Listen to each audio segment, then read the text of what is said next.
இறையேசுவில் பிரியமான மாதா தொலைக்காட்சி நண்பர்களே, சகோதர சகோதரிகளே, அனைவருக்கும் இனிமையான வணக்கங்களும் வாழ்த்துக்களும். இன்றைய அன்றாட உணவு நிகழ்ச்சியில் யோவான் எழுதிய தூய நற்செய்தி வழியாக இயேசு கிறிஸ்து தன்னை வெளிப்படுத்தக்கூடிய நிலையை நாம் பார்க்கின்றோம். இயேசு அங்கே நடமாடுகின்றார். ஆனால் மக்களுடைய பேச்சை கவனியுங்கள்.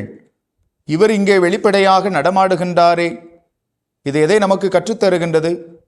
இயேசு கிறிஸ்து தந்தையாகிய கடவுளின் திருவுளத்தை நிறைவேற்றவும் பணி செய்து சேவை புரிந்து வாழவும் அவர் எந்த நிலையிலும் பின்வாங்கவில்லை. அவர் துணிச்சலோடு தைரியமாக செயல்படுகின்றார். எல்லா மக்களும் வியந்து நிற்கின்றார்கள். இவர் வெளிப்படையாக அங்கே செல்லுகின்றாரே, இவரை கொலை செய்து விடுவார்களே, ஆனால் இவர் அச்சம் கொள்ளவில்லையே. எனவே இயேசு நமக்கு எதை கற்றுத்தருகின்றார்? நாம் வாழக்கூடிய இந்த உலகத்தில் நமக்கு தடையாக எது இருந்தாலும் கடவுள் நமக்கு உணர்த்துவதை நாம் துணிச்சலோடு தைரியத்தோடு செய்ய வேண்டும் என்பதை இயேசு கிறிஸ்து நமக்கு இந்த நாளிலே கற்றுத்தருகின்றார். மேலும் பரிசேயர்கள் இயேசுவிடம் பலவிதமான கேள்விகளை கேட்கின்றார்கள். எனவே இயேசுவின் பதிலை நாம் பார்த்தோம் என்றால், இயேசு கிறிஸ்து கடவுளிடமிருந்து வந்தவர் என்பதை ஆணித்தரமாக அவர் உரக்க கூறுகின்றார். ஆனால் பரிசேயர்கள் இதை ஏற்றுக்கொள்ளவில்லை.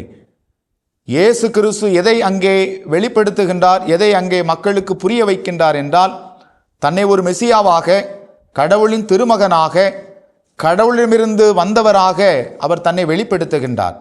ஆனால் பரிசேயர்கள் சதுசேயர்கள் இதை ஏற்றுக்கொள்ளவில்லை. ஏன் இவருடைய மனநிலை எவ்வாறு இருக்கின்றது? ஒரு கற்பனை வடிவில் இருக்கின்றது.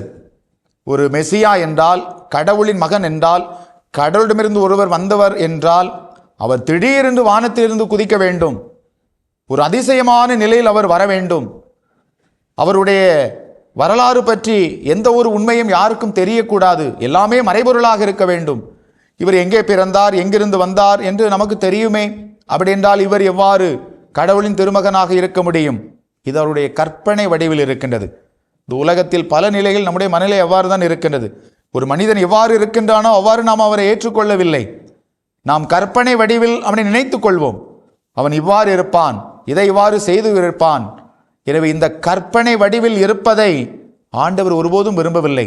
இந்த கற்பனை வடிவில் பரிசேயர்கள் சதுசேயர்கள் இருந்து அவர்கள் பல நிலைகளில் ஆண்டவரின் பிரசன்னத்தை உணர தவறிவிடுகின்றார்கள் என்பதை நாம் பார்க்கின்றோம். மேலும் இயேசுவின் பதிலை நாம் சிந்திக்கக்கூடிய வேளையிலேயே அவர் சொல்லுகின்றார், கடவுளை, தந்தையை நான் ஒருவர் மட்டுமே தான் அறிந்து கொண்டிருக்கின்றேன் என்று. எனவே மற்ற யாரும் கடவுளை முழுமையாக அறியவில்லை என்று சொல்லுகின்றார். இது பரிசேயர்களுக்கு சாட்டை அடித்தது போல இருக்கின்றது. அவர்களுக்கு இது ஒரு இழிவாக இருக்கின்றது. ஏனெனில் நாங்கள் கடவுளால் தேர்ந்தெடுக்கப்பட்டிருக்கின்றோம், எங்களுக்கு கடவுளை தெரியாதா? இவர் இவ்வாறு சொல்லுகின்றாரே என்று அவர் மீது குற்றத்திற்கு மேல் குற்றம் சுமத்துகின்றார்கள். எனவே இந்த நிகழ்வு வரை இயேசுவை எத்தகைய குற்றத்திற்கு சுமத்தினார்கள் என்றால், இவர் ஓய்வு நாள் சட்டத்தை மீறியவர், ஓய்வு நாள் சட்டத்தை இவர் கடைபிடிக்கவில்லை என்ற குற்றச்சாட்டை வைத்தார். ஆனால் இந்த நற்செய்தி பகுதி பிறகு இவருடைய குற்றச்சாட்டு எவ்வாறு இருக்கின்றது என்றால், இவர் தெய்வ நிந்தனை செய்யக்கூடியவர், வசைமொழி கூறக்கூடியவர், இவர் கடவுளின் பழிச்சொல்லுக்கு ஆளானவர், இவர் தன்னை கடவுளோடு இணையாக்கி கொண்டதன் வழியாக, தெய்வ நிந்தனை செய்வதன் வழியாக இவர் மன்னிக்க முடியாத பெரும் குற்றம் செய்துவிட்டார் என்று இந்த நற்செய்தி பகுதிக்கு பிறகு அவர் மீது குற்றம் சுமத்துகின்றார்கள். எனவே இந்த குற்றத்தை சுமத்திய பிறகு அவரை பிடிக்க வேண்டும், கொலை செய்ய வேண்டும், அவரை எப்படியாவது துன்புறுத்த வேண்டும் என்ற ஆக்ரோஷம் இவரிடம் இருப்பதை நாம் நற்செய்தி பகுதியில் பார்க்க முடிகின்றது. இயேசுவில் பிரியமானவர்களே, இயேசு நமக்கு கற்றுத்தருவது உண்மையை எடுத்து கூறுவது, கடவுளின் திட்டத்தை நிறைவேற்றுவது, மக்களுக்காக தன்னை முழுமையாக வெளிப்படுத்துவது, கடவுளின் அன்பை பிறருக்கு கொடுப்பது. எனவே அத்தகைய நிலையில் நாமும் வாழ்ந்து இறைவனை மகிமைப்படுத்த முயற்சி எடுப்போம்.